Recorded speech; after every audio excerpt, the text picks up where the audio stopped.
विफुल्ल पद्मपत्राख्यं नीलजीमूतसन्निभं जादवानां शिरोरत्नं कृष्णं वन्दे जगद्गुरुं।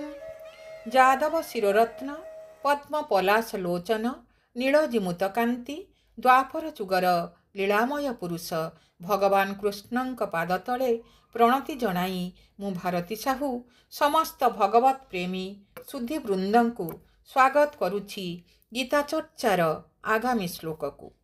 ମୁଁ ଆଜି ଆପଣମାନଙ୍କ ସମ୍ମୁଖରେ ପଞ୍ଚଦଶ ଅଧ୍ୟାୟର ପୁରୁଷୋତ୍ତମ ଯୋଗର ପ୍ରଥମ ଶ୍ଲୋକଟିକୁ ବ୍ୟାଖ୍ୟା କରିବାକୁ ପ୍ରୟାସ କରିବି। ଶ୍ଲୋକଟିକୁ ଯିବା ପୂର୍ବରୁ ଆସନ୍ତୁ ଏହି ଅଧ୍ୟାୟ ବିଷୟରେ ସମ୍ୟକ୍ ଧାରଣା ନେବା ଭଗବାନଙ୍କ ମୁଖ ନିଃସୃତ ବାଣୀରୁ।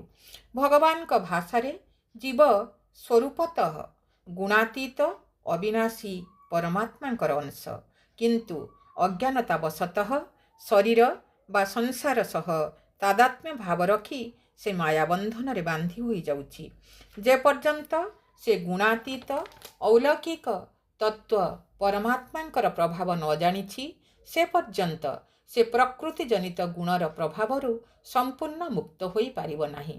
ଏଥିଯୋଗୁଁ ଭଗବାନ ଭଗବତ ପ୍ରାପ୍ତିର ପ୍ରିୟ ସାଧନ ଅବ୍ୟଭିଚାରିଣୀ ଭକ୍ତି ଲାଭ କରାଇବା ଉଦ୍ଦେଶ୍ୟରେ ନିଜର ଅତ୍ୟନ୍ତ ଗୋପନୀୟ ଓ ବିଶେଷ ପ୍ରଭାବ ଦର୍ଶାଇବା ପାଇଁ ଏହି ପଞ୍ଚଦଶ ଅଧ୍ୟାୟଟି ଆରମ୍ଭ କରିଛନ୍ତି।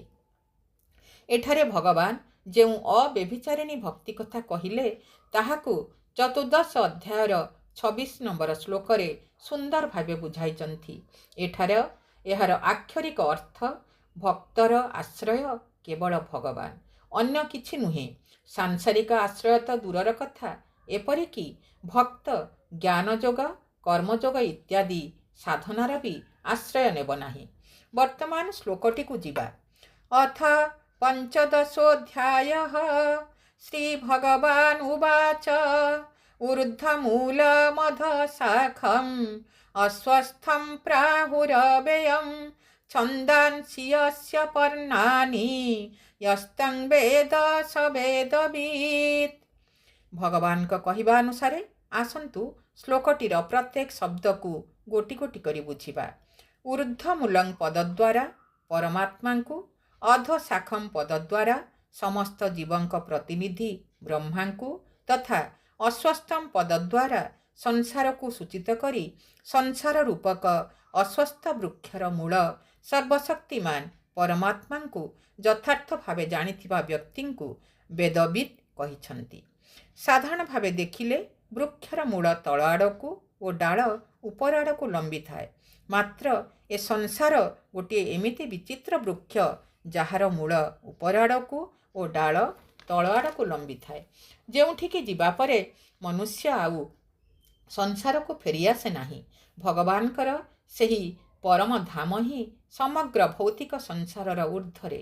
ବ୍ରହ୍ମା ହେଉଛନ୍ତି ଏ ସଂସାର ବୃକ୍ଷର ପ୍ରଧାନ ଶାଖା, କାରଣ ସଂସାର ବୃକ୍ଷ ଉତ୍ପତ୍ତି ହେଲାବେଳେ ସର୍ବପ୍ରଥମେ ବ୍ରହ୍ମା ଉଦ୍ଭବ ହୋଇଥିଲେ। ସେଥିପାଇଁ ବ୍ରହ୍ମଲୋକର ସ୍ଥାନ ଭଗବତ ଧାମର ଠିକ୍ ତଳକୁ। ସ୍ଥାନ, ଗୁଣ, ପଦ, ଆୟୁ ଆଦି ପ୍ରତ୍ୟେକ ଦୃଷ୍ଟିରୁ ପରମଧାମ ଅପେକ୍ଷା ନିମ୍ନ ଶ୍ରେଣୀର ହୋଇଥିବାରୁ ଏହାକୁ ଅଧଃ ବୋଲି କୁହାଯାଇଛି। ବୃକ୍ଷର ମୂଳରୁ ହିଁ ଶାଖା ପ୍ରଶାଖା ଓ ପତ୍ର ବାହାରେ। ସେହିପରି ପରମାତ୍ମାଙ୍କ ଠାରୁ ସମଗ୍ର ଜଗତ ସୃଷ୍ଟି ହୁଏ, ତାଙ୍କ ଦ୍ୱାରା ବିସ୍ତାର ଲାଭ କରେ ଓ ତାଙ୍କଠାରେ ସ୍ଥିତ ରହେ। ତାଙ୍କଠାରୁ ଶକ୍ତି ପାଇ ସମଗ୍ର ଜଗତ କ୍ରିୟାଶୀଳ ହୁଏ। ଏପରି ସର୍ବଶ୍ରେଷ୍ଠ ପରମାତ୍ମାଙ୍କର ଶରଣାପନ୍ନ ହେଲେ ମନୁଷ୍ୟ ସବୁଦିନ ପାଇଁ କୃତାର୍ଥ ହୋଇଯାଏ। ମନ ମୁନ ଚଇତନ ଲଗାଇ, ମନ ମୁନ ଚଇତନ ଲଗାଇ ବିଭୁ ନାମ ଗୋଟି ହୃଦରେ ଧ୍ୟାଇ, ତୁଟି ଯିବ ମିଛ ମାୟାର ଭ୍ରମ, ତୁଟି ଯିବ ମିଛ ମାୟାର ଭ୍ରମ, ତାଙ୍କ ପାଦ ତଳେ ହୋଇବା ଲୀନ, ତାଙ୍କ ପାଦ ତଳେ ହୋଇବା ଲୀନ।